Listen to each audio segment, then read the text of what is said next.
Let's record our intelligent conversation. Let's dance. Oh, we're already live. I see. 3, 2, 1. Your Green Bay Packers defeated the Cincinnati Bengals 27-24 in an overtime win. I caught most of that game, half of that game. Joining me left to right on your radio dial, Aaron Pankey, former football coach. Hello, Aaron. Hello. And John Vitamus, current football fan. Hi there. I'm Jack Tomzak. Thank you for being here. All right. I watched the first half of the game, fellas, and then after that, I had to go record my other podcast because that's what I consider work nowadays. From what I saw in the first half, the Packers were not doing well. And then later on, when I caught the rest of the game through looking through my other co-host's body who sits in front of the TV, I was shocked that the Packers had won. Highlights. Quick observation. I actually think that maybe you should just stop watching games because you watched the second half of the Atlanta game, or you didn't watch the second half of the Atlanta game, and they did pretty good in the second half of that game. And then you watched the first half of this game, and they didn't do all that great. So now, what you don't know, John Vitamus, is that the Packers' victories are actually tied to whether or not my Aunt Barb watches the game. This is something that has been discovered over 35-ish years of marriage to my Uncle Jim. Okay. And she is actually who decides and determines if the Packers win, not me. So I think there's a lot more than just one Aunt Barb. I think there's a lot of Aunt Barbs out there that would probably feel the same way. I don't really think it has anything to do with the players on the field so much as where people sit. And you think that is that disheartening to the professional athlete who's worked their entire life up to that point to be a professional athlete, and the teams come together and the coaches do all the stuff that has got nothing to do with that and more about butts in couches? Well, Or if Barb watches it, I mean, yeah. Well, everybody's all the Barb. work they put in. Matters. Not at all. The paycheck is a nice consolation prize. I suppose. Do you guys want to talk football or do you want to talk national anthem fiasco? I think let's I'm up for anything. Go back to the first half of that game and let's talk about first who didn't play. So let's talk about the inactives, as we know from the week before that some guys got hurt and then a few guys were able to play and some guys stayed inactive. You want to go through that list, Viddy? Yeah, I'm John? just bringing that up. Yeah, just bringing that up. Mike Daniels did not play. Nick Perry did not play. Randall Cobb did. He was a late add injury, I think. Right? He had hand surgery. That was late. Yeah, that was middle of the week. I actually think he had that surgery. Where is the rest of it? Randall Cobb did not play. Obviously, David Bakhtiari did not play. I think there was a Jake Ryan didn't play. Yeah, and there was a defensive back. And Bryce. Devon House did not play. House and Bryce, I think, didn't play either. Yeah. Yeah. So the first half then really it felt like one of those games where you're like, yeah, they're kind of going through the motions. I probably could go outside and do something different than watch this. Like, it's nice out. Maybe I should go enjoy the outdoors. That first half was rough. Gosh. Hard to watch. I mean, they had the touchdown, and then it was just punt, then the interception for a touchdown, which was Rodgers' second one, and then it was just punt. I thought it was really democratic the way that they were able to alternate positive plays with sacks every other play, or what it seemed like in the first half, so that, the Bengals felt pretty good about themselves at halftime, obviously, and as well they should have. I mean, they completely dominated the first half of that game. There's no way two ways about it.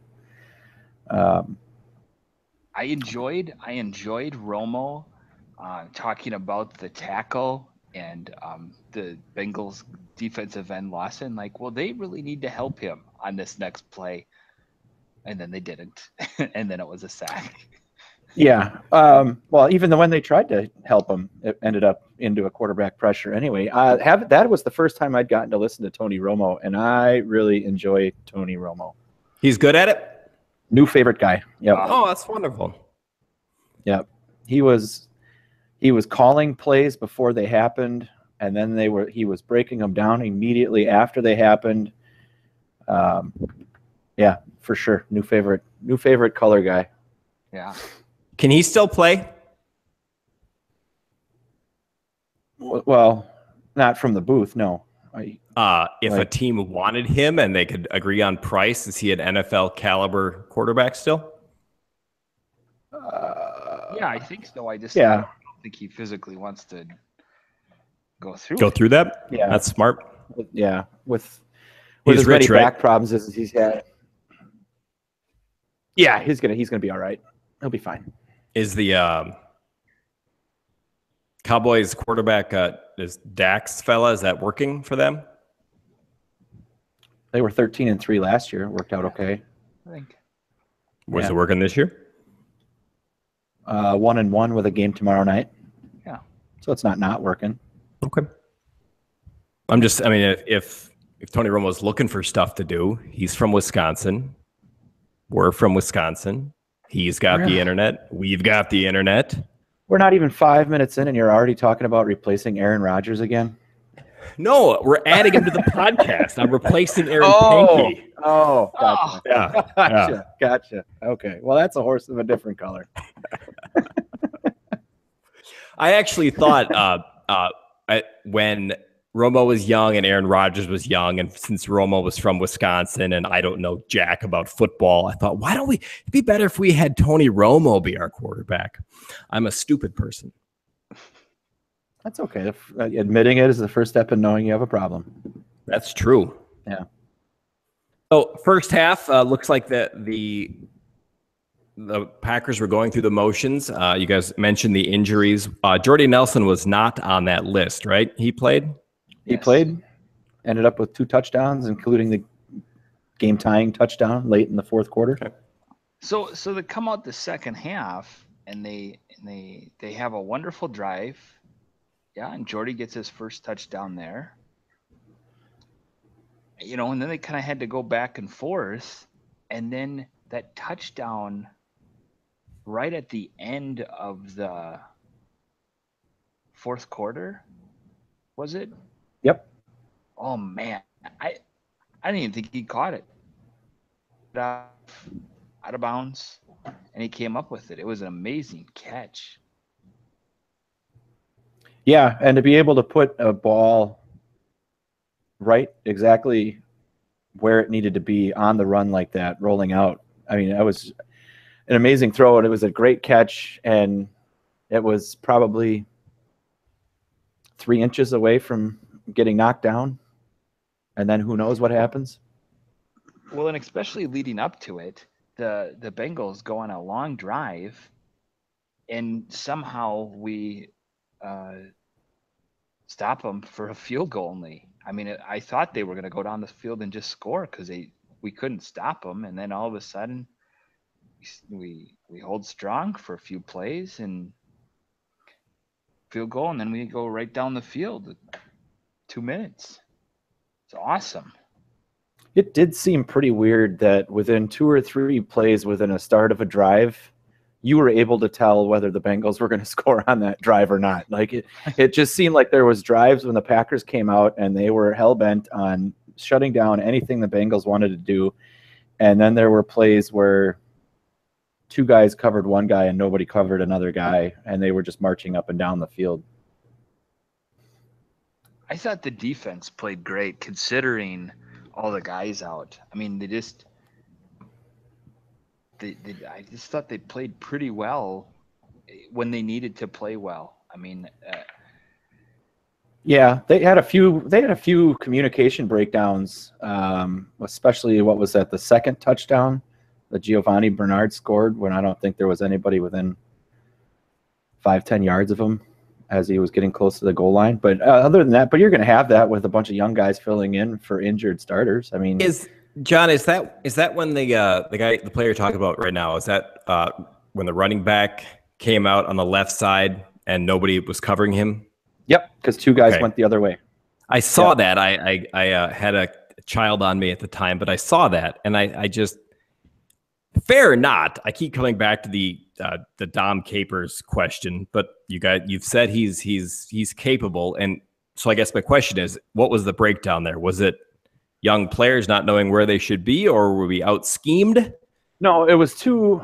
And again, Romo did a really good job of breaking this play down.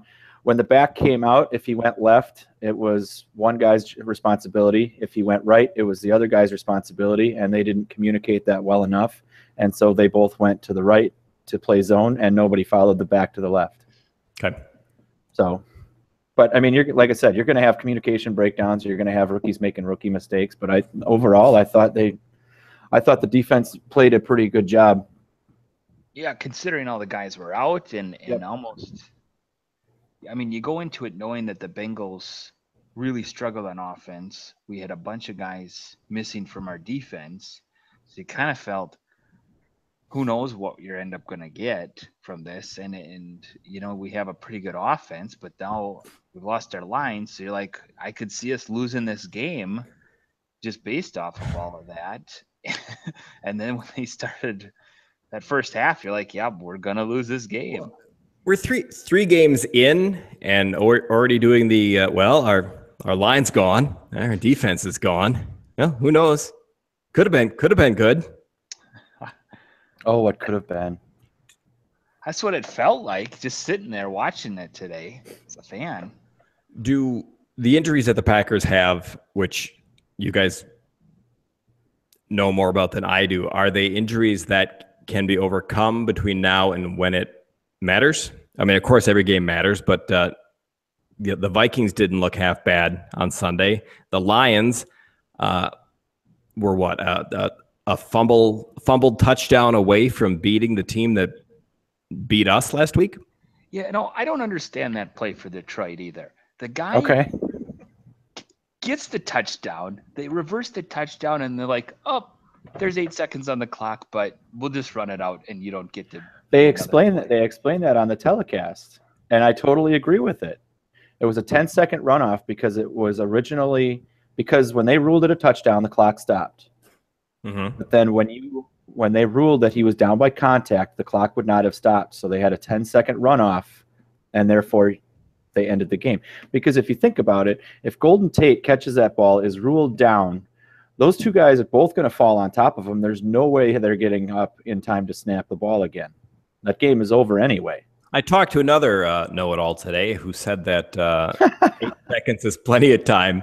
And I'm not saying know-it-all in a bad way, just people who know more about football than I do. Said that 8 seconds was plenty of time to get up and run another play. I didn't watch that game. I barely watched the game I watched, so what do I know? But it looks like our division, contrary to what some idiot on a Packer podcast said last week, might not be a joke this year. So will the Packers, with their injuries they've got, get it together enough to still top that division? I would say that if you have a guy with a paper cut, he's not playing on Thursday against the Bears. Okay. I would sign as many street free agents as you have to replace some of these guys. But all those names I just read off earlier, I would just keep them out. Really? A game against the Bears on 2 days, 3 days rest, you're not going to have anything new installed by then anyway. You just got done playing an overtime game in 90 degrees, so you're not going to practice anytime soon. But that's the division game they need to win. So would you really want to be? I mean, the Bears are under the same pressures, right? They just finished the game and they didn't play overtime. I assume they don't have aspirations, but they don't have aspirations of going to a Super Bowl either. Well, the Bears did play in overtime. They did actually play in overtime. Okay. Yeah. They did actually play in overtime also.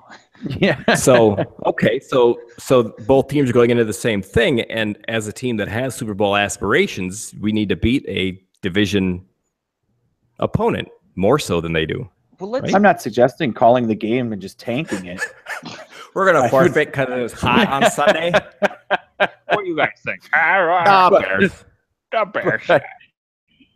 But I wouldn't jeopardize, like, especially Mike Daniels with a hamstring. I'm not going to jeopardize. I wouldn't jeopardize the next 12 games just so you have him for one game against the Bears. Okay. Can I ask a question on that same line of thinking? Sure. I took notes on the fumble. This would have been first half for sure, maybe first quarter. The Packers fumble on the goal line that was reversed. It was the question whether or not, I don't know who it was, but whether or not his elbow was down. Oh, the Devontae Adams. Yeah, and that was ran back when everybody thought it was a fumble. It was ran back, and it was Aaron Rodgers who tackled the interceptor on the sideline and forced him out of bounds. Sure. Do you want your team, certainly team MVP, the cornerstone of your franchise, who, as we just saw a few years ago, when he gets hurt, everything falls to crap. Do you want him tackling quarterbacks or whoever picks him off, especially when it might be that the fumble or the interception, like today, wasn't a fumble? I mean, I hate it when I see quarterbacks who are fragile going after bigger, faster, stronger players to tackle them. It's like, dude, you're important. Well, they have special rules because quarterbacks are so important. That is nonsense. I tried to tackle almost everybody I threw the ball to. That explains a lot, actually. I want video proof of that. What? You running after a... That's absolutely true. He tried to tackle me after he threw me the ball one time. No, there was once I threw the ball over the middle to Paul Dishler. It was picked, and I tackled the guy right after that. You tackled Paul after you threw a pick? Wow. You're supposed to tackle the other guy. Now, to be fair, most of my interceptions were not very far away from where I was standing. So no, that's true. That's fair. Yeah, it was a pop pass, probably. I hate both of you guys. But to answer your question, they've got rules so quarterbacks cannot get hurt, and then the quarterback, when he throws a pick, or like today there was a fumble that wasn't a fumble, your most valuable player goes and puts his little body in harm's way.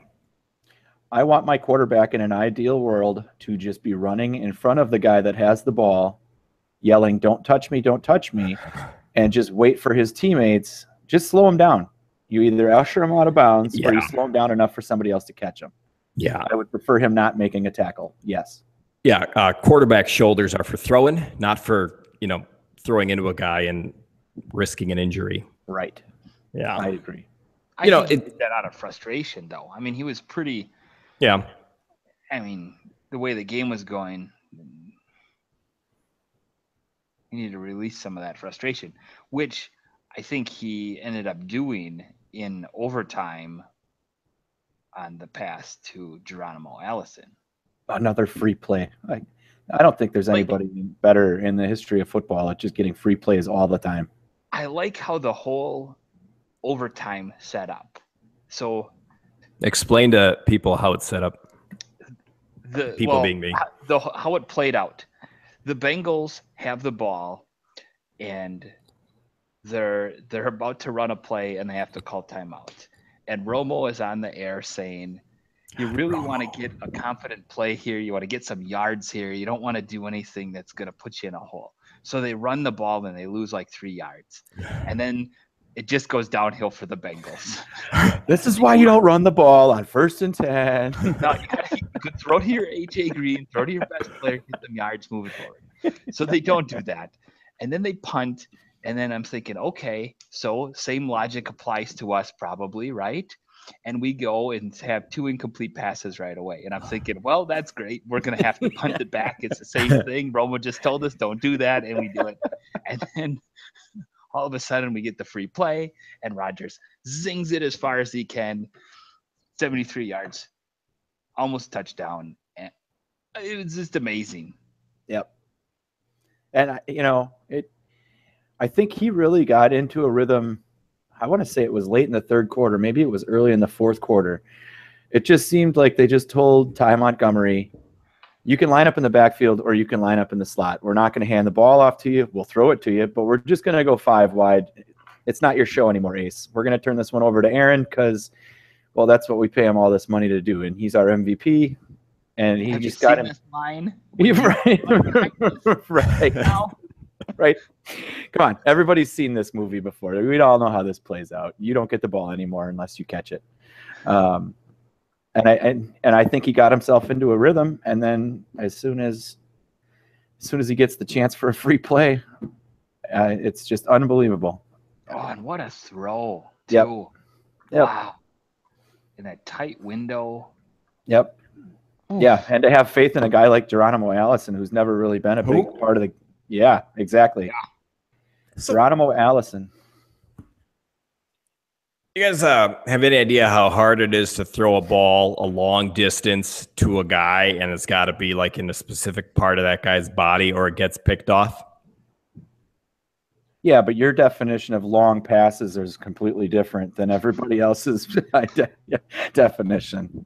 Well, because I don't know how hard that is because I've never had to do it or try it. But it seems very difficult because you don't know what's going on the other end, 40, 50 yards down the field, and there 2 guys are running, and it amazes me that these passes are completed and so many variables, yet it happens. Yeah, well, they're good. Superb athletes. Yeah, they're good. They're good at yeah. They can't podcast. Aunt Barb don't challenge them. Yeah, Aunt Barb was watching. But if you guys have seen that nationwide insurance ad with Brad Paisley and Peyton Manning? Yeah, sure. Yep. Peyton Manning. And we've known this from Saturday Night Live and everything else he's done. He's funny. He can act. He can deliver, yeah. Yeah, it's just great. It seems like a nice guy, too. It's like, where's his flaw? Makes a good pizza. Yeah.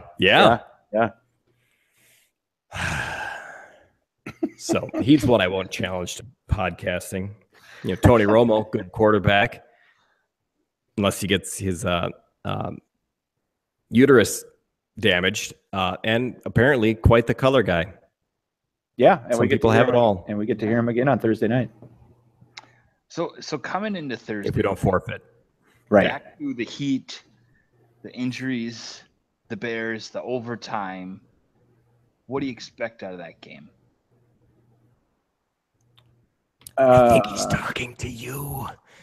Yeah, no, I got that. Thank you. Yeah, because no, what do you expect from that game? I expect football to happen. We're gonna have 2 sides. You're gonna have the offense. They're gonna be trying to get down the field, positive yardage, put some points on the board. You walk away with a field goal. It's not the best thing, but it's not the worst thing. Defense. We're looking for turnovers. We try to take the ball away from the team trying to score. Football. Well, that'll do it for today's episode. Yeah. Sports radio is easy. Pretty much wraps up everything we needed to say right there. This is a rivalry. You can throw the records right out the window when it comes to these 2 teams. They're playing for something else. It's not about records or points tonight. It's about the rivalry. Jim McMahon is propped up in a corner. He is going to come not see some football. Oh, but whose sideline is he going to be on? Oh, he's got another Super Bowl ring, everybody. Bears fans, he's got Look out. to. Look out now. Look out. I think that I honestly believe they should treat this like a preseason game. I really do. If they get up at all, I would pull Aaron Rodgers. Because here's the thing: if you look at their schedule after the Bear game, put them on defense, let them tackle some people. Huh? What? Which part? Put Aaron Rodgers on defense. Let him tackle some people. Line and make them Yeah, get him out there. He wants to rough it up with the big boys. Yeah, take some aggression out. Get him hurt. So you really think that they should take? I mean, I know not forfeit, but take the Bears lightly. Well, I mean, yeah, you're still going to run out some starters. You're still going to run out Aaron Rodgers. You're still going to run out guys that can catch the ball from Aaron Rodgers. But if you look at the schedule after the Bear game, okay. After the Bear game, one game at a time. When you're looking at football, you got to do one game at a time. There's no looking down the road. Every opponent is a serious opponent. Not when you got guys that are injured. There's a difference between being hurt and injured. No, there isn't. There isn't. Physical damage to your body, just varying degrees of it. It's just whether there's paperwork or not. Right. So after the Bear game, you're going to get 10 days off. All right. Then you have to play the Cowboys in Dallas. Hang on. We should have called this podcast Physically Unable to Perform. Oh, damn it. Next time. Epic fail by us. Next season. Okay, I'll get out of your way. Yeah. So you're going to have 10 days off. Then you're going to go to Dallas. Okay. Then you go to Minnesota. Then you host the Saints, and then you have your bye. And then coming out of the bye, you play the Lions right away. So 3 out of your next 4, theoretically, are going to be tougher games. 2 of those are going to be with the teams at the top of your division that you're already tied with. So don't put all your eggs in this Bears basket after you're only going to be able to practice for 2 or 3 days. Who's coming to the Bears basket? The rival Green Bay Packers. I disagree. We could send Aaron Rodgers out there with the State Farm fat guy that yells, "Rodgers!" and it still might be enough. You don't know. I know that they played the Steelers tough, but the Steelers play like garbage every time they leave Pittsburgh. They played the Falcons tough too. That's slow turf. If you put the Falcons on turf, they're a fast team and they're hard to keep up with. If you put them on grass, they're nothing. Well, that's nothing. Not a slower team. You say they're nothing. Nothing. Okay. I think we got to put a little more effort into this week's game. I think because it's a division game. Yeah. It's a rivalry and a division game. It hasn't been a rivalry for. It's a divisional rivalry. John, they're throwing the records out the window. They don't do that. That's another reason to take it easy. If we're not counting, I mean, what about your keeping score if we're not keeping track of the records? That was a good question. Not that we are not on par with any other sports commentator, but we got to find somebody else, Aaron, this week who agrees with Viddy's put her in neutral stance on this game. Neutral. Let's pull out Rodgers.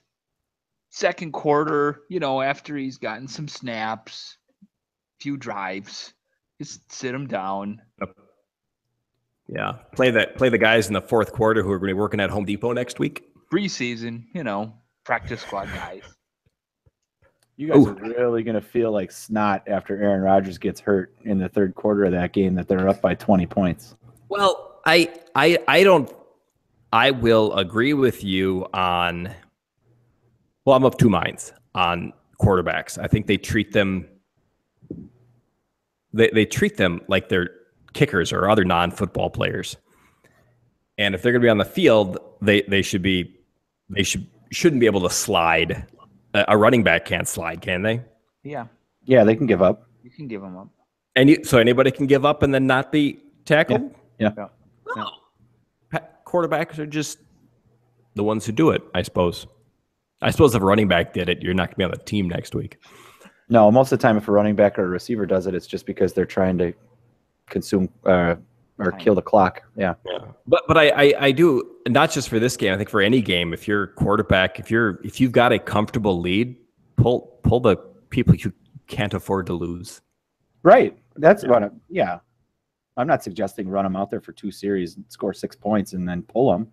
But if you're up by 2 or 3 touchdowns after halftime, there's no reason you can't finish that game off with Brett Hundley. Who? Into the third quarter. Fourth quarter, I could see. You could always put Aaron Rodgers back in. They ever done that? Pulled a player because they've got it in the bag and then realized they don't have it in the bag and better get the starters I can't remember out there? seeing it. I think coaches are just really scared for that scenario to play out. So I think they're usually a little overly cautious about when they actually pull the quarterback. Yeah. Because you don't want to lose the game. You also want to look like an idiot by having to put admitting you took your foot off the gas and then have to reapply said foot. I mean, I think the game plan will be pretty vanilla and generic. I mean, like you said, they're not going to get a chance to practice much, and they're going to plug in some holes. They're going to see who can be active. Maybe Balaga can come back. Bakhtiari's probably going to be another few weeks. I just think if you don't play those guys, especially Daniels, a guy with a hamstring, if you don't play him 4 days from today, he gets another 10 days off. Right. Like, there's no point in running him out there. Yeah. I mean, there is a point to running him out there, but I don't think it's worth the risk of losing him for a longer term. Yeah, I guess my hope is if Balaga can play. I don't know. If they can get any of those offensive linemen to play, I don't think, because if you could just keep Rodgers without getting hit, we'll be fine. I mean, that's like that's line one on the offensive line questionnaire. Should we keep the quarterback from getting hit? Sure. Yes or no? Yeah. Question number one in the job interview. What's your philosophy as far as getting our quarterback buried into the turf? Well, Coach, I'm more of a screen door blocker. Have you heard of the lookout block? I pioneered that. Did the Bears have how are the Bears on defense, and do they have anything what are their weapons offensively that we need to be concerned about? I'm looking at their 3-game total at this point, and nothing jumps out at me. Offensively, they have 2 running backs that they just run every play to. Well, we don't have any. Can we get one of theirs? I'm gonna guess that they're not gonna give those to a division rival right before they're about to throw the records out the window. Coach, a couple things on the list. Our opponent doesn't have a running back, and we got to put these records someplace outside of the window.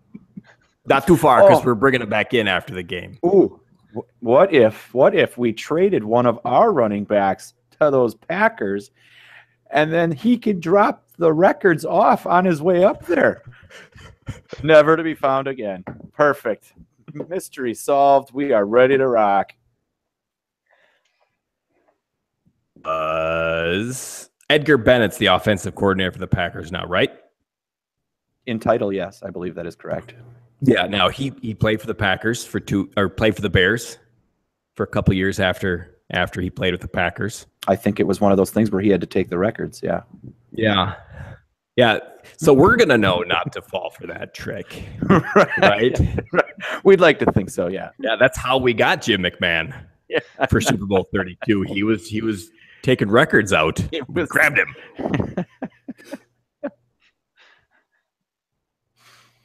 Yeah. All right. Predictions for Thursday night's game, apart from the records being set outside for a moment. 34 Packers, Bears 17. I disagree. I think it's going to be a close one. I'm going to say 24-9. I'm going to say 2-0. Just the safety. Oh, you're predicting the forfeit. Oh, dangerous. I have no idea. In OT, probably, too. Yeah.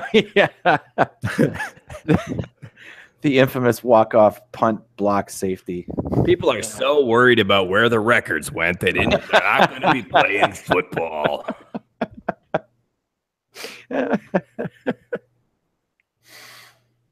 I promise, if this is your first time listening, we don't beat every joke to death like this.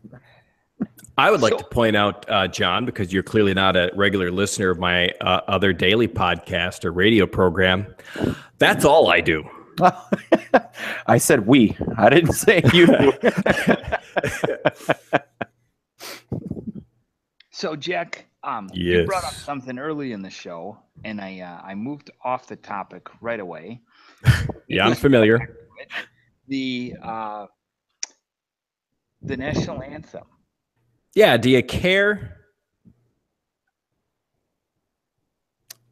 Do I? Which part? Which part? What? Well, I've had 2 people on Sunday ask me about the kneeling and the national anthem thing, and my response has been, I think it's got something to do with the quarterback from the Niners who's not playing anymore and Black Lives Matter or something.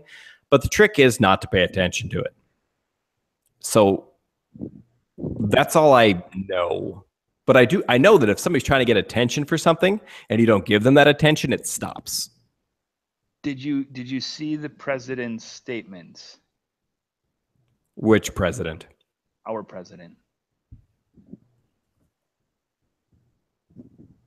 Who? Trump?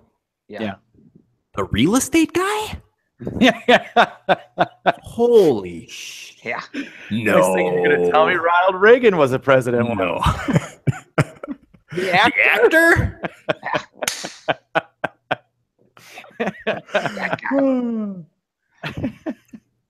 No, but I haven't seen what the president said, but I have seen what some conservative commentators have said, because that's kind of the audience I've chosen for myself. And it's all a bunch of stuff that political commentators like to feed into whatever narrative because it gives them something to talk about and they get attention off of it.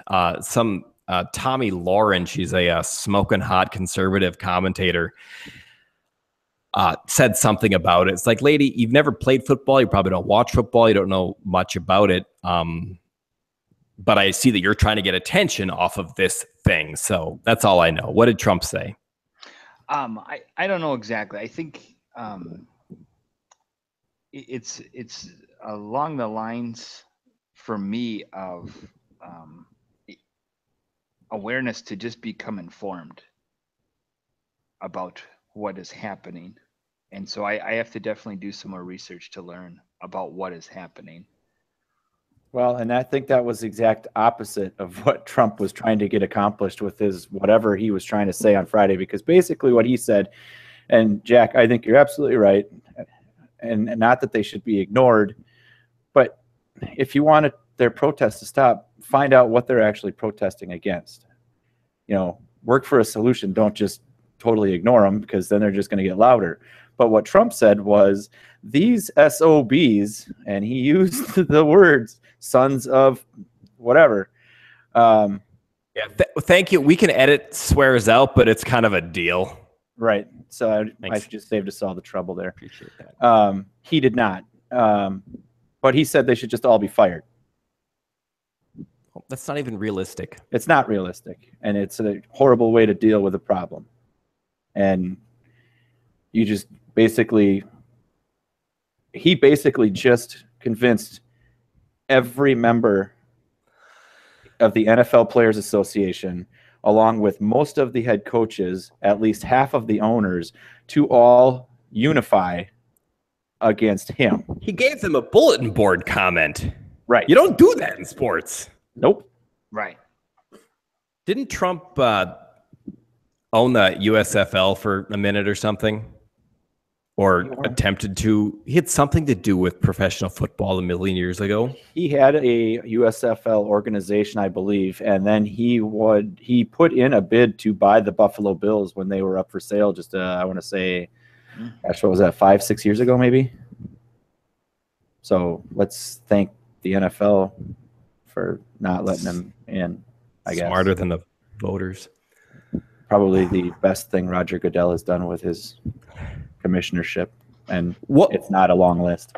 What are the players upset about? What are they dealing for? Is it the Colin Kaepernick stuff?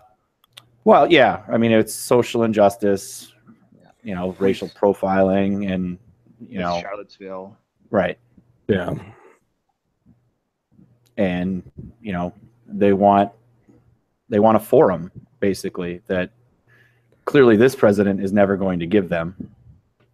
Sure. And of course, freedom of speech and all that stuff, you have that. But there's also, with the freedom of speech comes the freedom to face consequences. And if the fans decide that players voicing their political opinions that they have the right to do is not something they want to consume as a spectator, and they stop and it happens enough, there will be consequences. Well, however, yeah. I don't know if anything can slow down the NFL. Well, I mean, you're right. I mean, you're absolutely right. You have the freedom of speech, but you have the consequences that comes with that speech. I don't have a problem with that. But I think that, and do I necessarily agree with the way they're protesting? No. but I have no problem for them standing up for their beliefs and what they believe they're fighting for. I don't have a problem with that, and neither should anybody else. But to just completely dismiss somebody because you don't like the way they're going about standing up for their beliefs is kind of... Well, and there are smarter ways if you want to dismiss somebody. The most powerful person on the planet taking a shot at them is not dismissing, it's inflaming. Right. The leader of the free world. This president can't help himself. Well, right, because he's turned our entire country into a reality TV show. Yeah. Did I tell you guys about that other thing I'm ignoring? Well, if you tell us about it, you're not ignoring it anymore. That's right. So I haven't told you. That's how you do that. And certainly this, as far as the NFL players having social commentary and using their platform to do it, I would argue that that they're at work and that's not their platform to do it, but that's between the owners of their team and the players. I would like an opportunity to play professional football. Can I come down to their forum? If you're good enough. If you want to commentate on sports, well, that's the thing. NFL players don't have to be good enough at social commentary to kneel. They have to remember a few talking points because these issues are not as easy as social justice. But they do. They have a platform. That's what frustrates me. They have a platform. They're able to use that platform. You have a platform. You use your platform for whatever you deem necessary for. If you want to tell them to stay out of the political world, that's all fine and good. Tell the political world to stay out of the NFL stadiums. That's fine. We've thrown the records out the window, John. You can't start telling people that now we're going to be telling people what platforms they can't be part of. But ultimately, what is dissatisfying with this kind of thing is that there's the commissioner's not going to say you're done protesting, and then the protests stop. We're dealing with adults, not high school kids. If it's a high school team, you tell people if you're not standing for the national anthem, you don't play, and you deliver on that. But these are grown men who make more money than the coach. You can't treat them like that. They're your product, and they're worth a lot of money. Where the high school kid can just sit and nobody notices. Except for Aaron, you coach. Except for the kid that you just violated his freedoms. The high school kid? Sure. They don't have freedoms. Until you're 18, you don't get them all. It's true. Try to sign a contract when you're 15. It's not possible. And football is not a right. Football is a privilege that adults give you. Now, if you're an employee of a professional football team, contractually, you playing might be a right. And depending on your value to the team is right. Well, if you're on the roster, they don't have to play you. Which would just jeopardize all your endorsement deals. Well, and depending on your value to the team, the team might be hurting themselves more by not playing you. It might be worth it for them to put up with whatever it is you're bringing to the table and have you on the field. Aaron, you coach football. What do you think? I think we should. I think people need to just go out and get informed on the topic, and I agree. And to be able to speak about it. And I would tell my students the same, the players the same at the high school level too. And that's really all these players want. They want discussion. They want dialogue. They want back and forth. And as somebody who's more interested in current events and social issues and commentary, I'd rather have that talk than watch football. So it's good that if players are paying attention and knowing what they're talking about and taking their stand they care about, that's way better, I think, than clicking like activism, which doesn't count. It feels good, but doesn't do anything. Sure. All right. So the Packers are forfeiting Thursday's game. Yep. The Bears are putting rivalry records on the front step.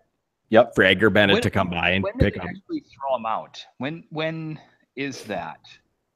Is it prior? Is it right before the game? Yeah, I think it's at kickoff. It's right at the intro and the lead-in where the play-by-play announcer says you can throw all the records out the window. He's actually signaling to the guy, you can throw all the records out the window. Which is right before the kickoff. The dude standing by the window Yeah. with the records, waiting for the signal. Now? Out of the window. Yeah. How is at living in Minnesota, where Minnesota Vikings fans think the Packers have a rivalry with them? I always say, well, we don't. We have a rivalry with the Bears. You're kind of an annoyance, but our only rivalry is with the Chicago Bears. Is the rivalry felt in Wisconsin? The Bears rivalry? Yeah. I mean, people hate the Bears, but when you go to people hate actual Bears too. Yeah, I mean, at the game, a lot of times they're confused when they're called by the pollsters. Do you hate the Bears? Yeah, they're terrifying. They take my picnic basket. People like Yogi Berra, though. They do. Yeah, And it's more of a Smokey baseball Bear thing. and- But not the grizzly bear that attacked Leonardo DiCaprio in that documentary. Was that a documentary? It was too long. I assume all of them was a documentary. All right, you guys are picking the Packers to win. I am picking the Packers to win by 2. Somehow, some way. Jack says take the under. I don't know. I don't understand one thing about gambling. Except for you knew that I was talking about gambling. That's it. That's it. What's the over-under in the Packers-Bears game? The Packers win. Is that right? Gambling. Packers are going to go over the total that the Bears have, and that'll be under the total that the Packers have. I don't understand what one word you just said. Individually or all together? Individually. Okay, gotcha. But that's another issue in another show. Yeah, we can help you with that later. Thanks for coming by to talk football, guys. It was fun. Yeah, it's a good time. If anybody's going to be in Park Falls, Wisconsin next week, and I'll be there. Well, thanks for giving me a whole 6-day heads up. I appreciate that. I haven't even gotten the okay from my parents or my wife yet. So, but you're throwing the invite out. Yeah, come on over, Vinny. Rearrange your entire schedule to be in your hometown that your parents don't live in anymore, because I might not be there. If I come up there, we need to play some Super Nintendo John Elway quarterbacks, so we can just keep putting the QB sneak, put them in the hot box. Put them in the hot box. No, John, if I see you next weekend, we're throwing the records out the window, grabbing the pigskin, and getting out on the gridiron. I think they still have a gridiron in Park Falls. I don't want to get hurt. I'll check. Yeah. Me too. Okay. All right. For Aaron Pankey and John Vitamus, I'm Jack Tomzak. See you next week. Have a great week. See ya. Go Pack.